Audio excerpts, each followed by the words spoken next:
Defensoria Pública obteve liminar que suspende o procedimento para elaboração do Plano de Mobilidade Urbana de Jacareí. Faculdades aqui da cidade estão oferecendo auxílio a munícipes na hora de fazer a declaração do imposto de renda.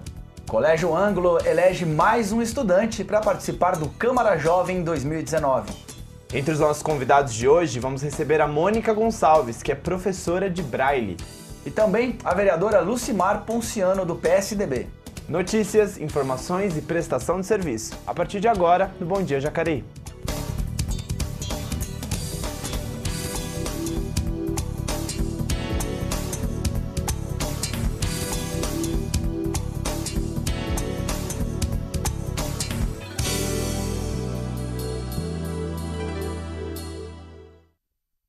Olá, hoje segunda-feira, 8 de abril, mais uma semana começando com você aqui acompanhando a TV Câmara Jacareí, a nossa TV pública, a TV pública da cidade. E hoje vamos abrir nosso jornal, temos convidados especiais, ao meu lado o Aleph Gonçalves também. Bom dia, Elton, boa semana para você, para o pessoal aí de casa. Hoje dia nacional, né, do Sistema Braille, a gente vai conversar aqui um pouquinho sobre como é esse sistema, como ele é implantado, quais as vantagens, como ele ainda está aqui no Brasil. E no segundo bloco, a vereadora Lucimar Ponciano, para a gente esclarecer mais para o munícipe aí as nossas atividades parlamentares. Isso aí, vamos começar então, Aleph, vendo o nosso giro de notícias aqui, os destaques. Temos primeiro o Diário de Jacareí. Jacareí se prepara para receber mais uma final do concurso Maria Callas, concurso internacional de canto lírico. Já há alguns anos, Jacareí é o palco, né, das finais. Teremos agora a 17ª edição do concurso. Começou ontem lá em São Paulo e, como nas edições anteriores, as fases semifinal e final serão realizadas aqui em Jacareí, além da cerimônia de premiação. Todas elas serão realizadas na Secretaria de Educação, lá no auditório. De quarta a sexta-feira, a entrada é gratuita e faz parte também esse evento das comemorações dos 367 anos da cidade de Jacareí. Se você quiser mais informações, procure lá no site da Prefeitura, os horários e as fases estão todas descritas ali. Vamos para o próximo destaque, o Jornal Vale. Justiça mantém suspensão de plano de mobilidade em Jacareí. Isso, Elton. É uma nova decisão judicial publicada na sexta-feira, manteve a suspensão das audiências públicas que integram o plano de mobilidade urbana aqui em Jacareí. Na decisão, é justificado que a forma que a prefeitura se manifestou para tentar reverter a decisão, por meio de pedido de reconsideração, não é a via ideal. A primeira reunião da série, de 6, aconteceria anteontem, no dia 6, e as datas devem ser congeladas enquanto a decisão valer. Os encontros eles abordariam 11 temas relacionados à mobilidade. Tá aí, vamos seguir acompanhando então como é o desfecho, né, dessa decisão aí da Justiça e ver o que a Prefeitura vai apresentar para a gente ter as próximas datas, né, e como a população poderá participar da construção desse plano que é importante para a cidade de Jacareí. Vamos agora para o próximo destaque. A Agência Senado avança a exigência de laudo psicológico para revogar a prisão de agressor de mulher. A Comissão de Direitos Humanos, lá do Senado, aprovou um projeto de lei que impede a revogação da prisão preventiva de um agressor de mulheres antes da emissão de um laudo psicológico que estime a possibilidade do agressor voltar a cometer a violência, né? A possibilidade de reincidência, né, em relação à violência. O projeto altera a Lei Maria da Penha. O objetivo é municiar os magistrados, os juízes, de uma avaliação técnica das condições psicológicas do agressor, de forma a evitar alvarás de soltura sem qualquer fundamento na realidade dos fatos. Aí, então, uma alteração, um aperfeiçoamento, podemos dizer, né, da Lei Maria da Penha, trazendo mais informações para que os magistrados possam tomar suas decisões e não colocar na rua de novo agressores reincidentes. Vamos para o próximo destaque agora. Câmara, projeto aumenta a pena para publicidade enganosa ou abusiva. É isso mesmo, o projeto de lei ele amplia em até 6 anos, em regime aberto ou semiaberto, a pena para quem faz publicidade abusiva ou enganosa, Elton. O texto ele altera o Código de Defesa do Consumidor, que determina a pena máxima de 1 ano. Então, para o autor do projeto de lei, o deputado Lincoln Portela, a pena atual é baixa. Aí, então, mais cuidado aí, então, na hora os publicitários de oferecerem soluções mágicas e produtos incríveis, né? Completamente fora da realidade. Então, o Código de Defesa do Consumidor vai enquadrar de forma mais severa, de acordo com esse projeto, aqueles que utilizarem de meios artificiais, aí, publicidade enganosa e abusiva. Vamos para o nosso último destaque, IBC. Cronograma do Enem está mantido, diz o INEP, o Instituto Nacional de Estudos e Pesquisas Educacionais, o INEP, que é o responsável pela realização do Enem, disse que as provas estão mantidas nos dias 3 e 10 de novembro, como estava previsto no edital. Essa confirmação, essa reafirmação, ela vem porque a gráfica responsável pela impressão do exame anunciou na semana passada o fim das suas operações no Brasil. Então, poderia colocar em risco a impressão das provas e a manutenção do cronograma. Mas aí o INEP diz que está mantido, as datas estão mantidas, as etapas todas transcorrerão normalmente, de acordo com nota divulgada pelo Instituto. Bem, esses foram então os nossos destaques nesta segunda-feira. Agora sim, vamos conversar com a Mônica Gonçalves. Ela já esteve aqui com a gente antes, ela é da biblioteca, e hoje nós vamos falar sobre o Braille. Hoje comemoramos o Dia Internacional Nacional do Braille. Mônica, bem-vinda. Bom dia a todos, bom dia Elton, bom dia Aleph. Bom dia. Então hoje é o Dia Nacional, né, do Braille, que tem como objetivo principal a conscientização das pessoas da importância das políticas públicas nessa área para as pessoas com cegueira no nosso país. Mônica, a gente sabe que, igual você acabou de falar, essa importância, né? O que você sente que mais falta na conscientização das pessoas em relação à importância do sistema? Eu acho que informação, de uma maneira geral, em relação à deficiência visual. Eu acho que parte daí. E o Braille tem uma importância muito grande num processo aí de pessoas que nasceram cegas, por exemplo, tem que passar por um processo de alfabetização através do sistema. E tem também as pessoas que adquirem cegueira em um determinado momento da vida, que ela precisa passar por um processo de reabilitação. E ele acaba interferindo também dentro de todo esse processo, como falei, nas políticas públicas, né, que devem acontecer, no processo do cidadão como um todo, porque depois vem toda a parte educacional, tem empregabilidade, enfim, acaba interferindo, ele sendo importante em várias etapas da vida dessas pessoas.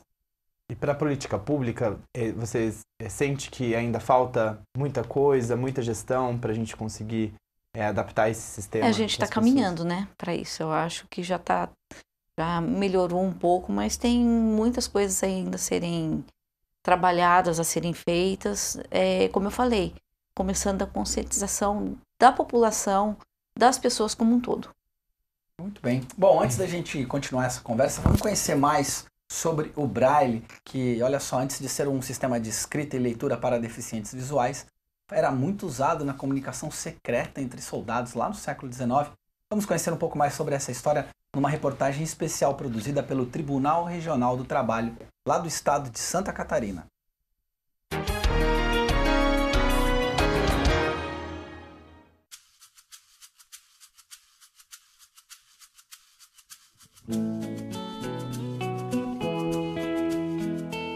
Louis Braille, educador francês, perdeu a visão aos 3 anos de idade. Sua invenção foi inspirada no método de escrita noturna, que tinha o intuito de facilitar a comunicação secreta entre os soldados. Louis o adaptou e assim, em 1825, surgiu o Braille.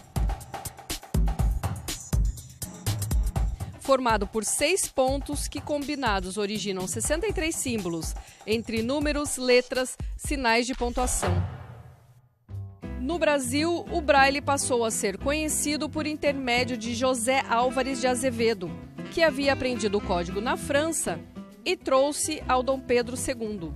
O imperador gostou da ideia e, em 1854, inaugurou a primeira escola de educação de pessoas cegas da América Latina, o Imperial Instituto dos Meninos Cegos, atual Instituto Benjamin Constant.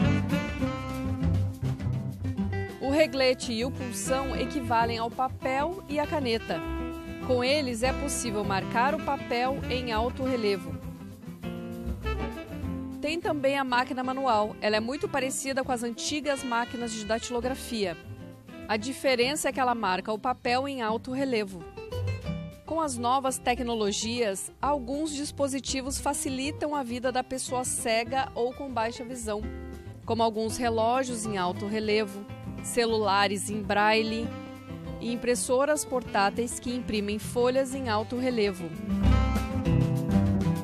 Mas o caminho ainda é longo para garantir a plena inserção e autonomia das pessoas cegas ou com baixa visão.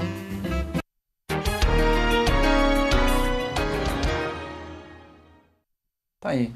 Mônica, aqui em Jacareí a gente tem lá na Biblioteca Municipal, tem a punção, tem esses equipamentos aí para não só da leitura, mas para gerar o texto em braille também? Na verdade, foi o que aconteceu nesses 2 anos de 2017 e 2018, eu desenvolvi um projeto que aconteceu na Biblioteca Municipal de Jacareí, que foi muito importante, onde foram atendidos não só pessoas com deficiência visual, né, que procuraram a biblioteca, mas também munícipes, comunidade, sociedade como um todo.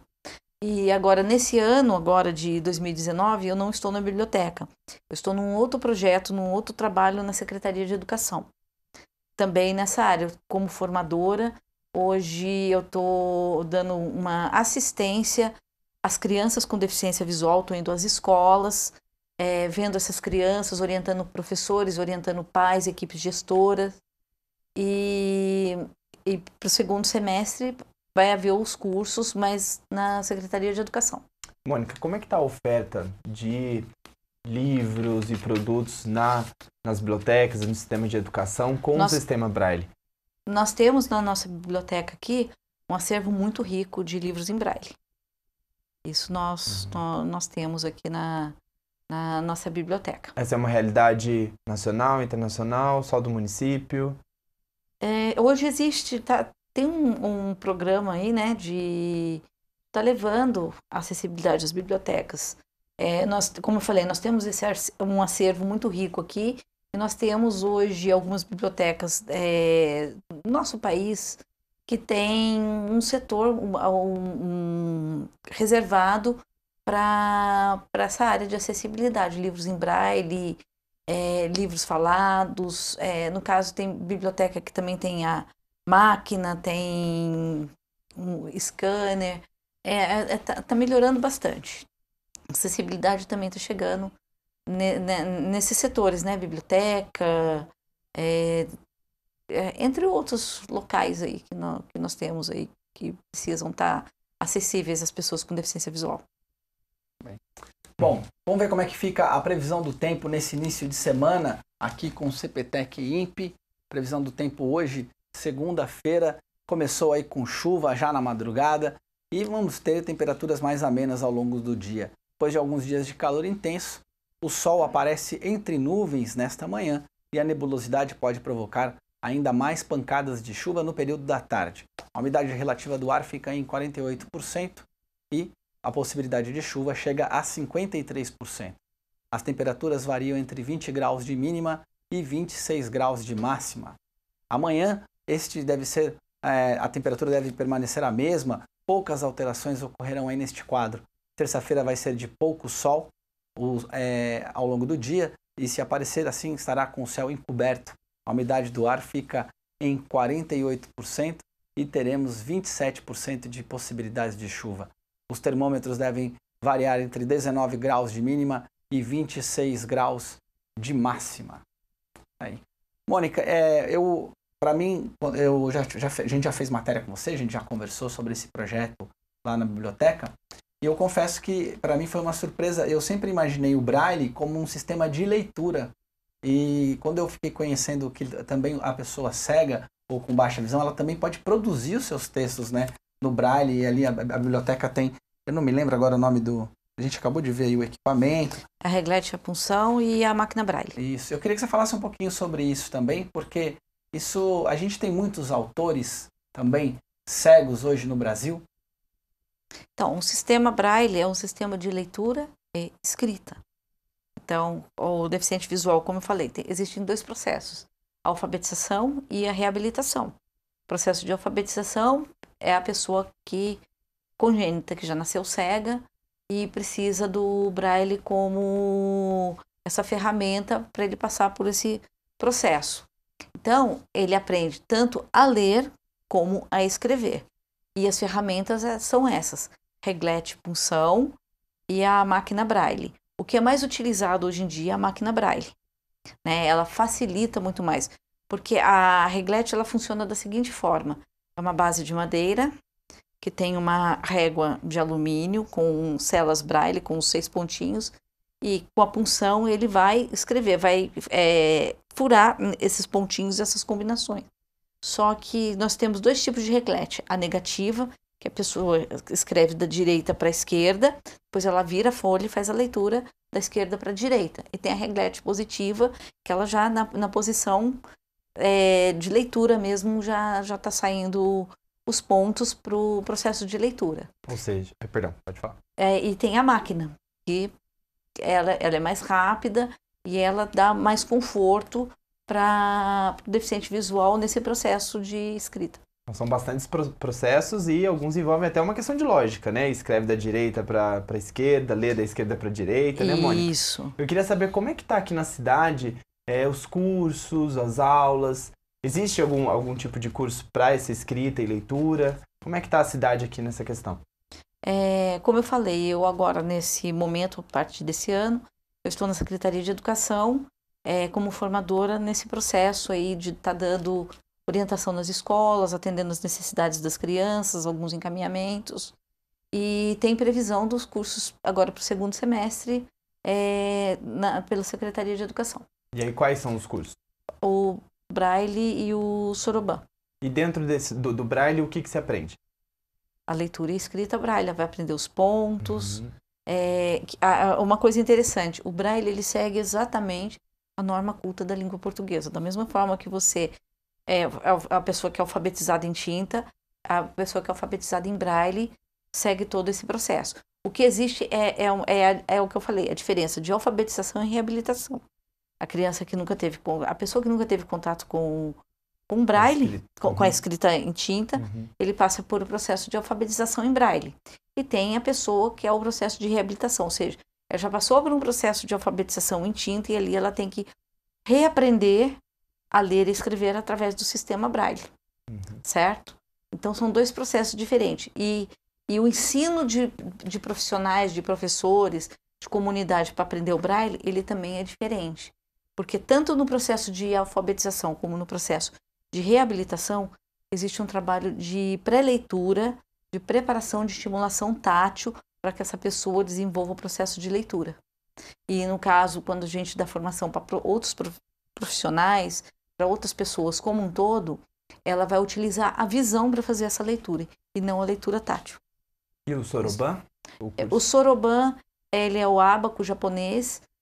A gente ensina técnica, né, para as pessoas com deficiência visual. Tem um Soroban que ele é adaptado para o deficiente visual para ele aprender a fazer os cálculos matemáticos de forma mais concreta.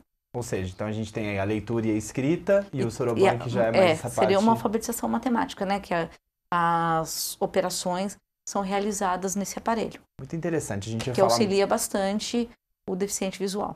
A gente vai conversar mais um pouquinho sobre o Soroban e o curso de Braille. Mas agora a gente vai conhecer o Colégio Ângulo. Foi o último a eleger os participantes para a Câmara Jovem 2019. O pessoal de lá se preparou direitinho. Teve produção de projetos, seleção prévia e uma eleição apertada. Acompanhe.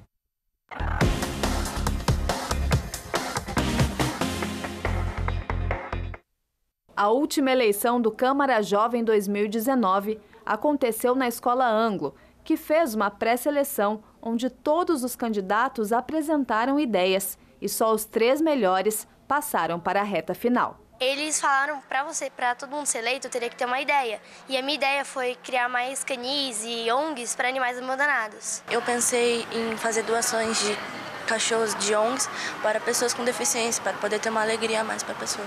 Como bons cidadãos, os eleitores da escola estavam preparados, conheciam as propostas e estavam conscientes da importância do voto. A pessoa que a gente vota, vai nos representar por um período de tempo, no caso 4 anos. Então, eu acho muito importante ter um voto consciente em quem você acha que tem uma melhor proposta sobre determinado tema. Além de entender o que é democracia, o Ramon, que só tem 12 anos, deu uma aula de como superar a desigualdade na educação. Uma padronização do ensino, por exemplo. Tipo, as mesmas coisas que são ensinadas na escola particular têm que ser ensinadas na pública. Eu sei que isso já meio que acontece, mas não é meio que obrigatório. Às vezes ocorre uma defasagem de ensino, não por culpa dos professores, às vezes até dos alunos, que, tipo, exatamente culpa do sistema em geral. Então, acho que propostas para isso têm que ser elaboradas para melhorar e dar mais igualdade na educação do Brasil. Após uma votação apertada, a Camille foi a vereadora eleita e tem como proposta unir saúde e educação. Meu projeto foi incluir nas escolas aulas de conhecimento básico sobre pronto-socorro para um aluno conseguir saber como agir quando, por exemplo, um amigo desmaiar ou ter um ataque epilético, porque pode acontecer, e saber como reagir, não acontecer nenhum problema mais grave.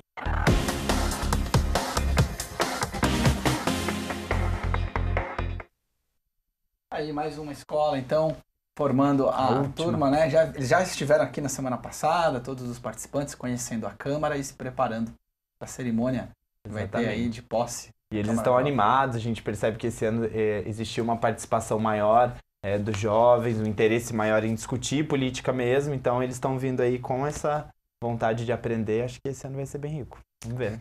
Mônica, vocês, o ano passado, né, esse projeto Desvendando a Deficiência Visual, que atendeu mais de 300 pessoas lá na biblioteca, então, a coordenação, ele foi selecionado entre todas as bibliotecas, se não me engano, do estado de São Paulo, como uma das ações mais inovadoras naquele ano, né? 2017, na verdade. Isso. Queria que você falasse um pouquinho sobre essas 300 pessoas que frequentaram lá. Quem são essas pessoas e o que elas estão fazendo hoje para multiplicar esse conhecimento aqui na nossa cidade? Na verdade, as pessoas foram munícipes, pessoas da comunidade como um todo, de algumas cidades aqui da nossa região, como São José, Taubaté. Eu tive São José, Taubaté, Caçapava, e Pinda, e Guararema e Santa Isabel, e Santa Branca. Então, assim, teve 3 de uma cidade, 2 de outra, porque foi aberto à comunidade, né? E foi um público, assim, bem variado. Nós tivemos, assim, em sua grande maioria, educadores, entre professores, estagiários, estudantes de pedagogia. Nós tivemos pessoas também de outras áreas, como a saúde. Eu tive o caso de um vendedor de uma loja aqui na cidade que foi fazer o curso de baixa visão porque ele queria saber como ele lidar e atender essas pessoas. Porque ele disse que teve um caso de um rapaz que chegou na loja e ele não sabia o que fazer, porque o rapaz queria comprar um fogão e ele queria tocar o fogão. Ele falou, e aí? Então, assim, foi muito válido, foi um projeto muito bacana nesses 2 anos, né? E os deficientes visuais que procuraram a informática, né, que foi voltada para o deficiente visual. Então foi um projeto, assim, bem bacana. Interessante, você falou da informática. A gente tem tanto desenvolvimento tecnológico, como é que esse desenvolvimento está chegando para as pessoas com baixa visão ou para as pessoas cegas? Então, uma coisa que é importante falar, como a gente está falando do Braille, o Braille ele tem a sua importância no processo de alfabetização e reabilitação, como falei. E essas tecnologias que nós temos hoje, que nós temos softwares para o celular, computador, sintetizadores de voz, leitores de tela, enfim, ele vem agregar e complementar todo esse trabalho. Então, o processo de alfabetização, ele tem que acontecer. O processo de reabilitação, ele tem que acontecer. Só que hoje existem ferramentas, claro, a tecnologia está aí, que vem realmente agregar e a facilitar a vida do deficiente visual, tanto no contexto educacional, como no contexto diário e hoje na empregabilidade, né? No mercado de trabalho também. Ele está abrindo portas para o mercado de trabalho. A gente tem já impressora em braille, você falou no scanner, que já ele escaneia o livro e transforma em hoje braille. nós temos algumas tecnologias, aqui nós não temos, mas já tem alguns locais por aí que tem as impressoras, né? São impressoras altamente tecnológicas que escaneia o livro e ela faz a leitura e também consegue pegar um texto e passar para o braille. E imprimir no braille. No braille, isso. Então nós temos hoje, em termos de tecnologia, nós temos leitores de tela, sintetizadores, temos softwares para celular. Hoje tem vários tipos de aplicativo. Nós temos aplicativo que você pode instalar no seu celular e ser um voluntário, um deficiente visual vai acessar, você vai estar disponível. Ele vai colocar a câmera do celular, por exemplo, num supermercado, perto de uma embalagem, e você vai ler para ele naquele momento o que está ali. Então você, de qualquer lugar, às vezes a pessoa acessa, eu coloco isso aqui em Jacareí e a pessoa que vai me ajudar, às vezes está lá no Pará. Então a gente está com uma gama aí de ferramentas tecnológicas que vem ajudando bastante o deficiente visual. Bom, para quem nunca assistiu a Mônica aqui, a Mônica já participou de vários programas aqui. Mônica tem 10% de visão, né, Mônica? Queria que você falasse um pouquinho. Daí, e isso não te impediu de estar... Hoje você está na rede pública, é professora, fez as suas pós-graduações, atua fortemente nessa área. Serve de exemplo também para muita gente que está nos assistindo, que conhece alguém que tem deficiência visual e que gostaria de ir até a biblioteca ou conhecer mais, pode ir lá buscar um livro. Eu queria que você falasse para a gente encerrar a nossa conversa um pouquinho a partir da tua vivência, como que ela pode ajudar as pessoas que estão nos acompanhando. Resumidamente, eu nasci com deficiência visual devido a uma toxoplasmose congênita. No decorrer da minha vida eu tive algumas perdas, eu nasci com 30% de visão em cada um dos olhos, mais ou menos. E no decorrer da vida eu tive algumas perdas aí, alguns problemas, né?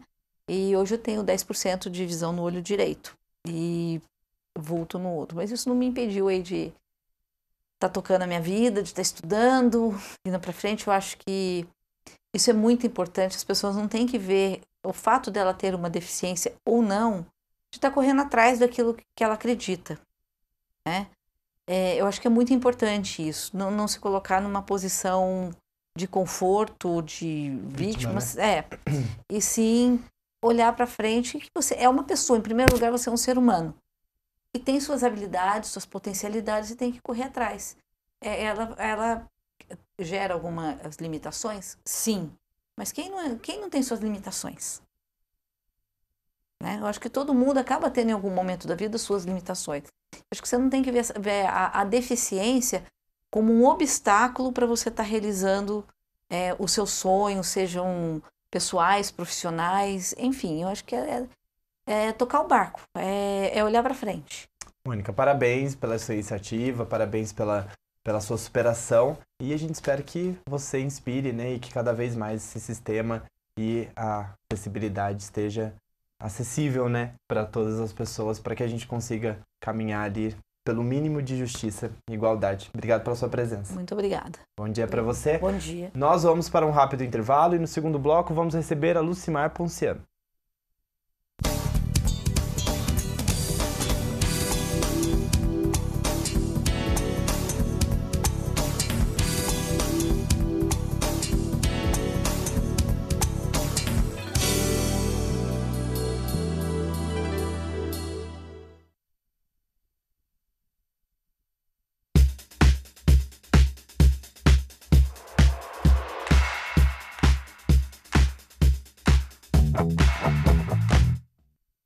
Eu acho extremamente importante porque eu acredito que o jovem tendo o direito de votar, ele vai poder ter maturidade, adquirir maturidade e aprender o seu papel como indivíduo da sociedade. Eu acredito que significa ter o poder de escolha, ter as pessoas poderem escolher o que elas querem de melhor para o país e eu acredito que isso pode fazer que tenha um governo que possa atender melhor a população. Sabia que foi com a Constituição de 88 que os jovens a partir de 16 anos conquistaram o voto facultativo? Eu acho extremamente importante, eu acho muito bacana, muito legal, porque é uma conquista do jovem para a sociedade, para ele ser visto como um indivíduo sério e tudo mais. Viu? Assim como a Maria Moura, você também faz parte da Constituição Cidadã. 30 anos de Constituição. A sua história também está aqui. Campanha de vacinação antirrábica em Jacareí. Você que tem cão ou gato em casa, pode vacinar seu pet gratuitamente contra a raiva na Unidade de Observação de Animais, que fica na Rua Bom Jesus, número 1100, no bairro Cidade Salvador. O atendimento é de segunda a sexta-feira em 2 períodos, das 9 às 11 da manhã e da 1 às 3h30 da tarde. A imunização deve ser feita anualmente em animais a partir de 3 meses de vida. Vacine, proteja e cuide do seu melhor amigo. Você está usando o banheiro? E a cozinha?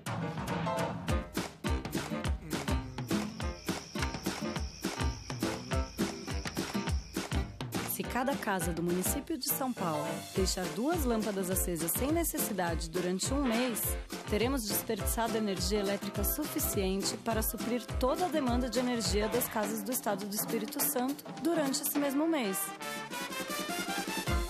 Fique atento, não desperdice energia.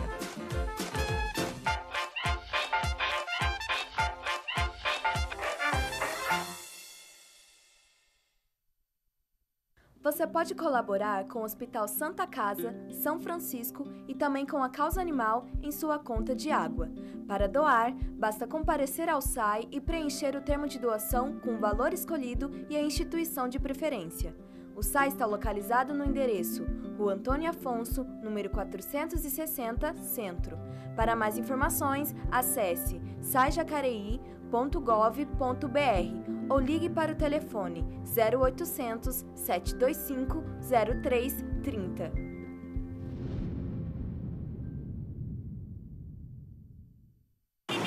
Aê, galera, Suave na rave, mano. Aí eu tô aqui pra mandar um papo reto pra quem pilota, Joe. Não é só nós que faz a correria de moto pra trampar que se acidente, Joe. Tá ligado que você que usa a moto pra ir e voltar do trampo ou pra fazer rolê no final de semana é os que mais acidenta, tá ligado? Quase metade dos acidentes fatal acontece de final de semana, Joe. Na maioria na madruga, Joe. Vamos de boa, mano. O trânsito é coisa séria. Siga seguro. Chegar bem é chegar com vida. Detran e Governo do Estado de São Paulo.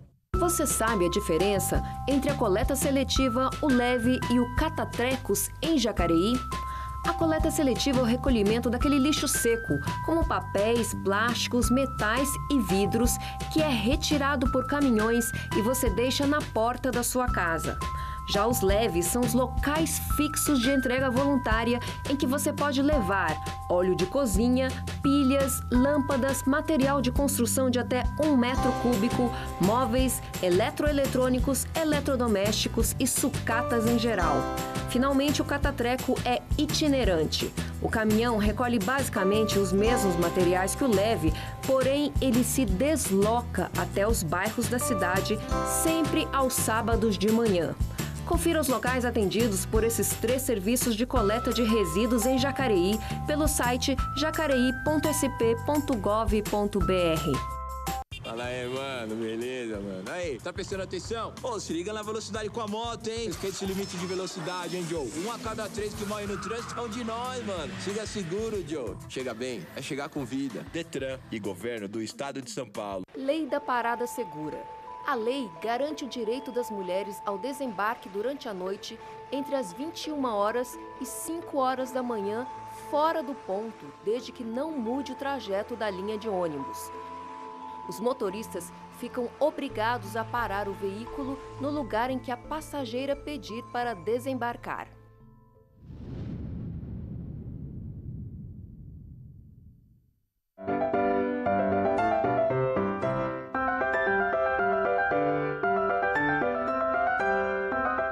Todos são iguais por dentro, mas nós temos nossas diferenças por fora que na verdade não são tão relevantes assim. Nós podemos nos considerar como iguais ou algumas pessoas se consideram como superiores ou inferiores, mas isso está errado.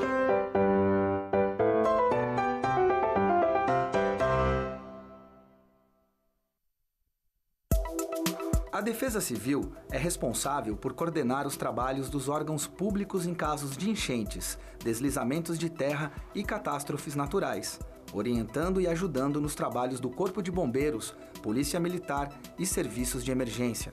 Para acionar a Defesa Civil, disque 199. Você também pode receber em seu celular alertas da Defesa Civil sobre riscos de tempestades. Basta enviar um SMS para o número 40199 e na mensagem de texto informar o CEP da sua região. Sabia que mais de 80% das propostas analisadas pela Câmara não precisam passar pelo plenário? É o que chamamos de tramitação conclusiva. Quando uma proposta tramita conclusivamente, ela segue direto para o Senado se todas as comissões chegarem a uma mesma conclusão sobre ela, seja para aprovar ou para alterar. A proposta perde o caráter conclusivo quando há uma decisão divergente entre as comissões, ou se for aprovado em plenário um recurso assinado por 51 deputados, pedindo que ela seja votada pelo plenário também. Mas a tramitação conclusiva não vale para todo tipo de projeto, não. Precisam necessariamente passar pelo plenário os projetos de lei complementar, de códigos, como o Código Penal, por exemplo, de iniciativa popular, de autoria de uma comissão, de autoria do Senado e os que tramitam em regime de urgência.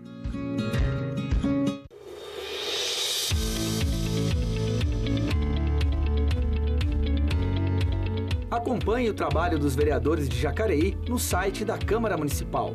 Fiscalize o poder público no portal Transparência. Conheça os principais dados estatísticos da cidade no Fiscaliza Jacareí e fique por dentro das notícias da Câmara em jacareí.sp.leg.br.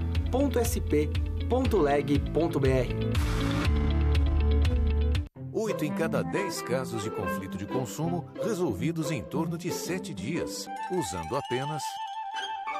Pesquise, reclame, resolva. Consumidor.gov.br. Conciliação tá na mão.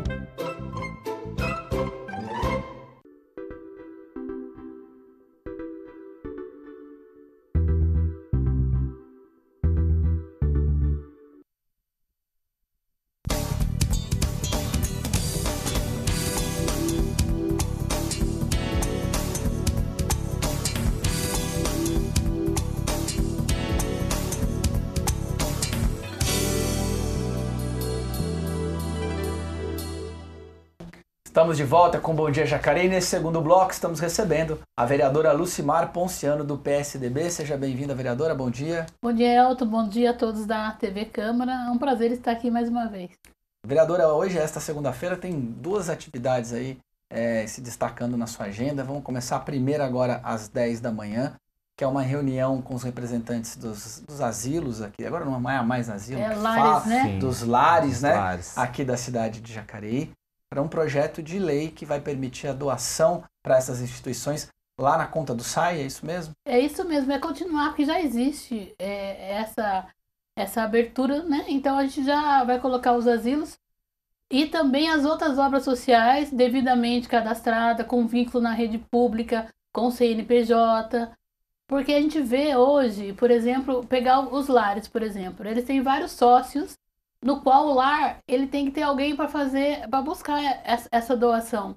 Então, e vai facilitar muito para os asilos, né, para os lares, porque já são sócios que realmente acreditam na causa, eles veem o trabalho que é realizado dentro dos lares com os idosos e tem ampliado, né? Eu tenho participado de algumas ações dentro dos asilos, a gente vê que eles têm uma unidade, são os 3 lares de Jacareí, eles são muito unidos nos eventos em prol do idoso. Agora mesmo vai ter um evento em maio, né, dando voz aos avós, que é eles sendo calouros. Então a gente vê que tem muito incentivo. Então, quando o cidadão vê que está sendo bem aplicado, está sendo bem atendido, eles vão querer fazer essa doação. E também eu vou estender essa mesma lei para as outras entidades. A gente também vê o trabalho das entidades sociais de Jacareí, que é uma labuta manter a instituição. Porque a gente sabe que se o poder público tivesse um orçamento para poder ser um braço para essas obras que atende a população nas suas necessidades, seria interessante, mas a gente sabe que não, né? Então, por isso que essa alternativa vai ajudar as instituições. Só que tem que lembrar que cada instituição ela deve captar, né, e fomentar os associados, os doadores, pela causa que ela defende, que nem a JAN, a ASPAD, a CEPAC, para pessoa com deficiência, os lares para os idosos. Então, acho que tem campo para todo mundo. Nós temos uma cidade de 220 mil habitantes. E assim, a gente já de antemão agradece o SAI, porque se o SAI não tivesse essa disposição de abrir o seu sistema para as pessoas, porque tem que estar bem claro, essa doação é espontânea. Então a pessoa ela tem que ir lá no SAI e falar assim, olha, eu autorizo na minha conta de água o desconto de R$5 para tal instituição social. Daí sim que é feito isso. E quando a pessoa não quiser mais, ela tem que ir lá e falar assim, olha, a partir de agora, porque a gente pode, de repente, R$5 parece que é pouco, mas de repente, né, a gente vai... Tem tantas ajudas aí e pode é só ir lá e cancelar isso. Mas eu acho assim, gente, a gente pensar que pode doar R$5, pensa bem, um número X de cidadão doando para Santa Casa, para São Francisco, para as obras sociais, tem a produção animal também, ajuda muito. Então vê como que você pode ajudar. Porque para as instituições, o pouco que entra é muito bem utilizado. É atender aquela necessidade do cidadão ali. E é uma ação social que não vai nem pesar no bolso, porque R$5, né? A gente estava conversando aqui, para quem fuma, por exemplo, é um maço de cigarro por mês. Para quem toma a sua cervejinha, é uma garrafa de cerveja. Para quem é vegetariano, é um almoço, né? Então a gente vê que é muito pouco pelo bem maior e pela contribuição que vai se fazer às instituições da nossa cidade. E aí, à noite, a gente tem uma reunião para discutir a política pública sobre igualdade racial. É isso, presidente? Isso, porque nós estamos vendo que no nosso município, e também no Brasil inteiro, a gente vê muitas discussões. Aqui a gente já fez várias reuniões, já tiramos delegados para encaminhar para a Conferência da Igualdade Racial, que foi a nível regional, foi lá em Taubaté. Tiramos delegados, fomos para o estadual. E agora está para acontecer o nacional. E a gente está fazendo essas reuniões para a gente criar aqui essa política pública de promoção de igualdade racial, né? Porque a gente vê a questão, nós temos aqui em Jacareí, hoje, o coletivo Nandi, que discute várias questões das mulheres negras, violência contra a mulher. Temos o coletivo dos Palmares, que é uma juventude. Nós temos aqui vários grupos de teatro que trabalham com o público jovem, vários grupos religiosos na nossa cidade que tem um público jovem. Agora, no dia 19, nós vamos ter lá o Teatro da Paixão de Cristo, e são 100 jovens envolvidos. Durante o ano inteiro eles preparam essa encenação, e é para fazer essa política afirmativa em promoção da igualdade racial. Nós temos aqui também, já fiz 3 encontros com liberdade religiosa, porque pais de santos vieram me procurar por conta dessa questão de depredar, né, os terreiros. A gente já fez essas reuniões aqui na Câmara, veio várias extensões religiosas, e foi uma coisa muito boa, porque a gente tem que partir do respeito. E questão de política pública, nós temos que realmente criar essas políticas públicas afirmativas. E a gente vê de uma forma tímida ainda do município. Mas por quê? Ainda a sociedade tem que se organizar. Então, esse chamamento que eu estou fazendo junto com a vereadora doutora Márcia e com o Paulinho dos Condutores, porque nós somos os 3 negros, né, que representa esse público aqui na Câmara. Então, a gente está provocando isso para a gente criar uma política pública afirmativa de promoção de igualdade racial. Tá, isso a gente volta a conversar daqui a pouquinho, presidente. Agora, a Defensoria Pública obteve liminar que suspende o procedimento para a elaboração do Plano de Mobilidade Urbana de Jacareí.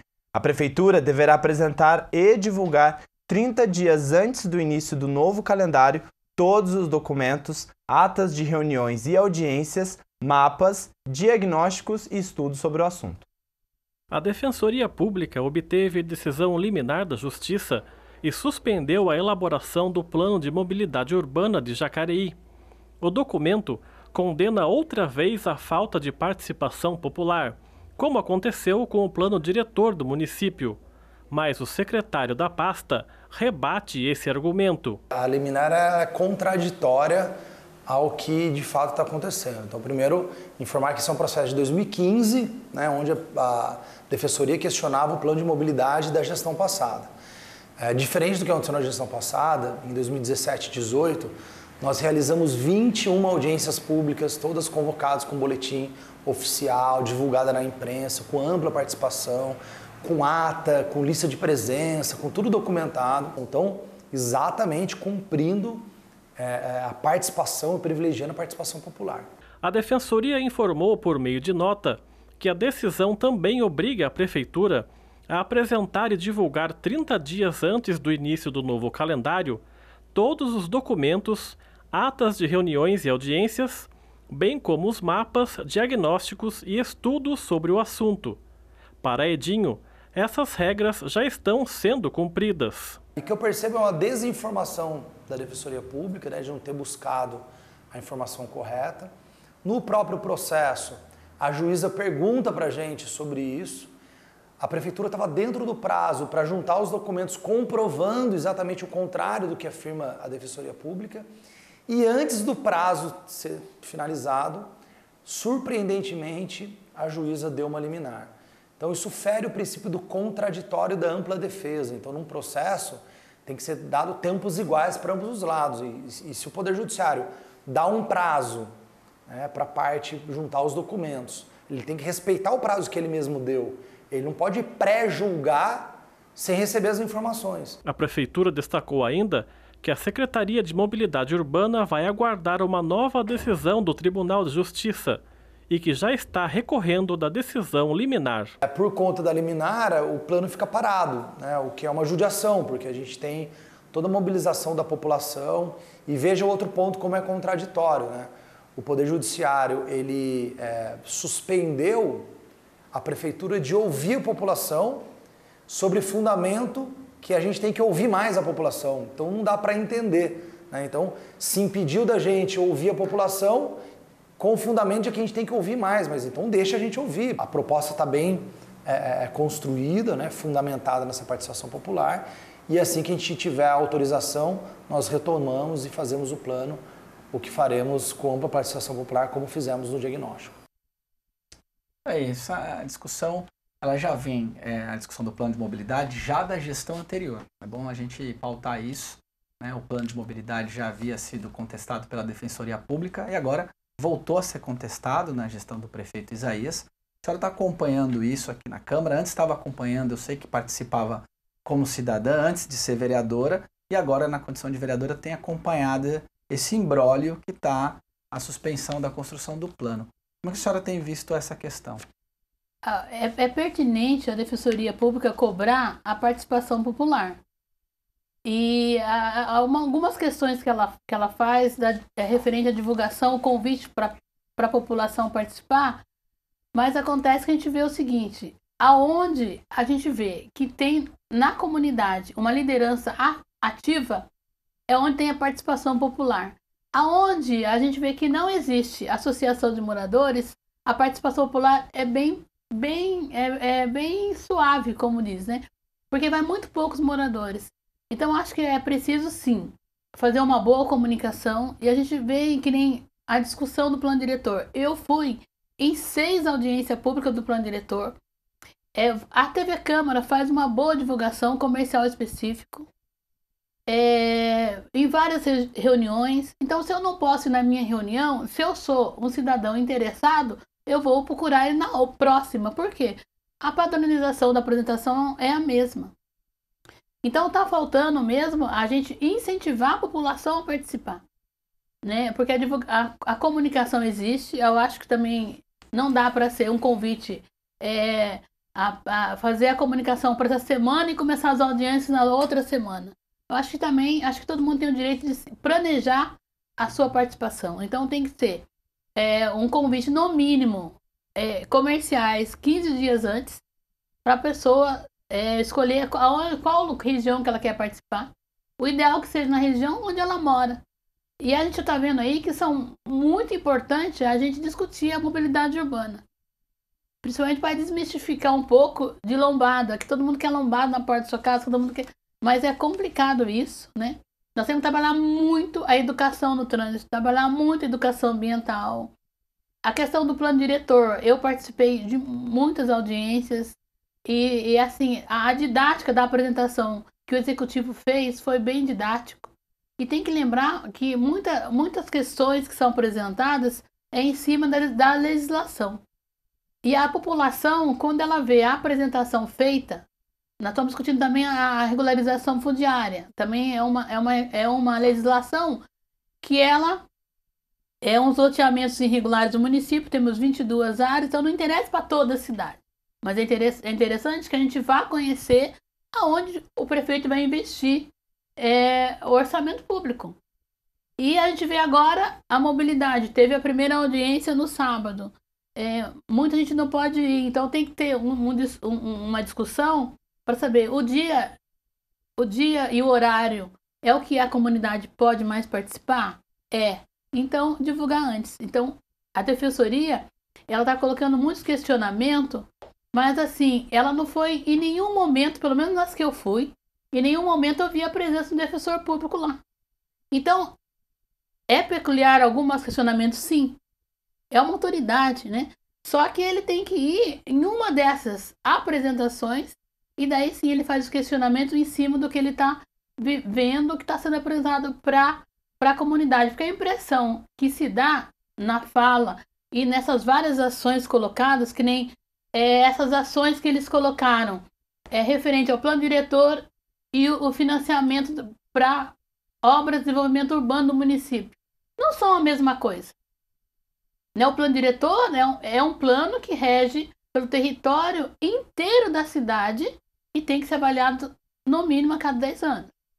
O CAF é um financiamento específico para desenvolvimento urbano e prevenção ambiental. É bem claro, eles misturaram esses dois assuntos numa ação civil, no qual a comunidade que foi prejudicada, que nem lá da região do Flórida da Emília, que eles fizeram o prefeito retirar esse projeto, mas só quem mora lá sabe o quanto será benéfico esse desenvolvimento urbano proposto no projeto do prefeito. Então, a gente tem que ir conhecer, ser mais próximo. O que está faltando, a defensoria, é ser mais próximo. Porque eu acho que não dá para sobrar para a população os entraves do Ministério Público, Defensoria Pública, Judiciário e Defensoria Pública e Executivo. Não dá para a população ficar à mercê desses entraves, porque está tendo esses entraves aqui. E aqui aí tem que ver a maturidade da Câmara Municipal, de nós legisladores, tá nos manifestando enquanto isso. Porque é que eu estou sentindo. Né? Nesse do CAF mesmo, eu senti que teve alguma indiferença nos poderes do Ministério Público, Defensoria Pública, Judiciário e Prefeitura. Só que não pode sobrar para a população. Por exemplo, a pressão sobre o CAF e prejudicar um projeto que desenvolve a região do Flórida é muito complicado, porque a região do Flórida, lá da Avenida Humberto Castelo Branco, à sua esquerda, ela só tem uma alternativa de saída, que é Humberto Castelo Branco. Vai duplicar, vai ter ponte, vai aumentar o fluxo. Como que eles vão ficar à mercê de uma única avenida? Por isso que tem a proposta de fazer uma nova avenida, uma nova alternativa. Isso é desenvolvimento urbano. E daqui a pouco vem os poderes se posicionando contrário a esse projeto para a proteção de várzeas, no qual é criador de mosquito, né? Então a população está sentindo, e eles não foram lá ver, não tem conhecimento do histórico da região. Então, quer dizer, e o que está aparecendo? Essas intrigas dos três poderes não pode sobrar para a população. Então, e nós aqui, eu falo enquanto legisladora, que eu já tomei um posicionamento, e os demais vereadores também, para a gente poder trabalhar nessa questão, porque a população não pode sofrer com essa falta de aproximação, de discussão desses poderes que eu falei.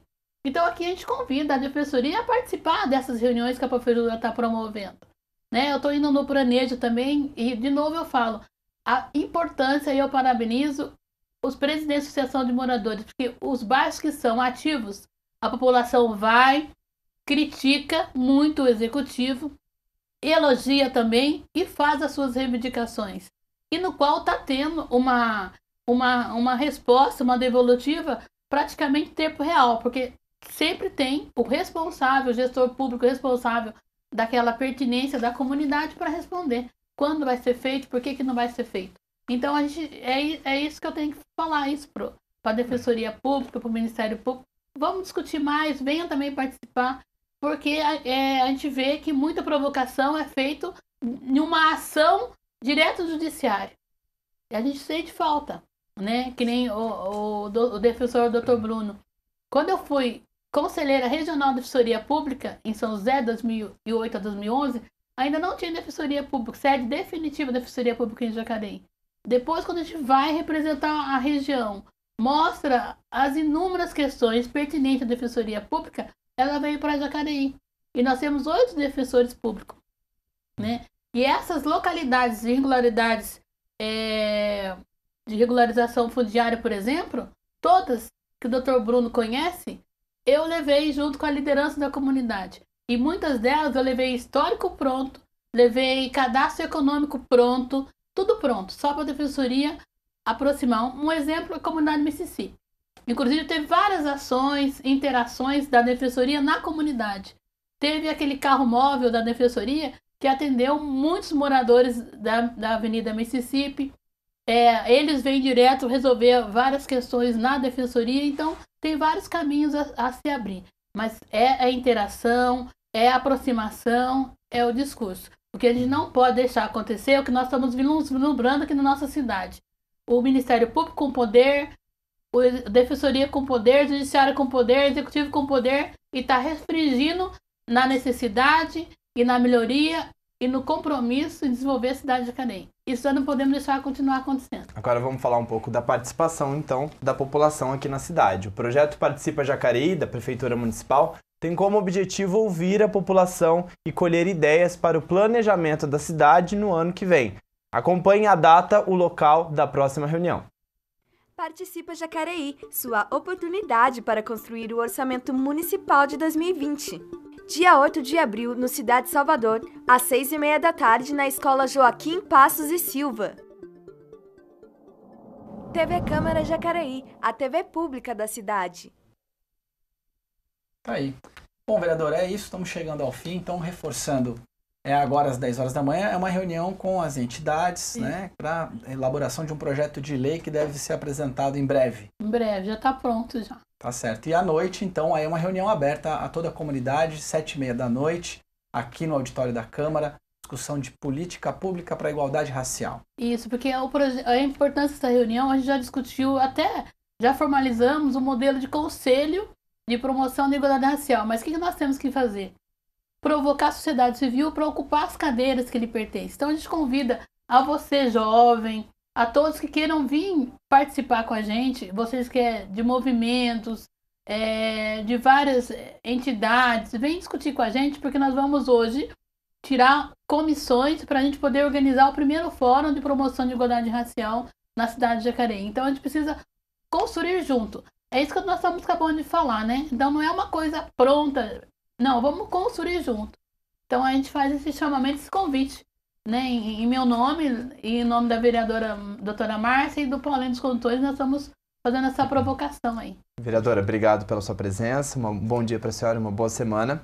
O Bom Dia fica por aqui, lembrando que você pode nos acompanhar também em nosso site, jacareí.sp.leg.br. E lá você encontra os links para as nossas redes sociais, Facebook e Instagram. Até amanhã. Muito bem, hoje às 8 da noite nós temos a estreia do programa Contraplano, confira aí. Olá, você que está acompanhando o TV Câmara Jacareí no 61.4, no 12 da NET, no YouTube, no Facebook ou pelo site da Câmara. Hoje tem estreia do Contraplano. E a nossa convidada foi a Bruna Souza. Ela tem só 17 anos, mas já veio dar um recado super importante aqui pra gente. Ela é fotógrafa e teve uma exposição super bacana falando sobre visibilidade negra. Então, se você quer saber mais sobre visibilidade, representatividade negra, vem com a gente. É isso aí, não dá pra perder não, hein? Tá aí, muito bem. Então, fica ligado aí. Hoje estreia mais um programa Contraplano. Deixar aqui o nosso abraço ao William Retamiro, que está nos acompanhando, João Paulo Machado, o Jaime Roque, a dona Vera Lúcia e também para o Marcelo Molina, que está sempre ligado aqui na gente. Donizete Correia deixou uma pergunta aqui. Taubaté demorou 4 anos para aprovação do mesmo plano dos parques lineares. Eu vou passar para a vereadora a tua pergunta. Não sei se é o mesmo plano. Bom, enfim, a vereadora vai entrar em contato com você. Donizete, obrigado pela sua participação. A gente tem que encerrar o nosso jornal aqui, lembrando que temos 2 reprises, uma ao meio-dia e a outra às 11 da noite. Toda a nossa programação você encontra também na internet, no nosso canal no YouTube, e pode nos acompanhar pelo site da Câmara Municipal de Jacareí. Nós voltamos amanhã, a partir das 9 da manhã. Um forte abraço, até lá.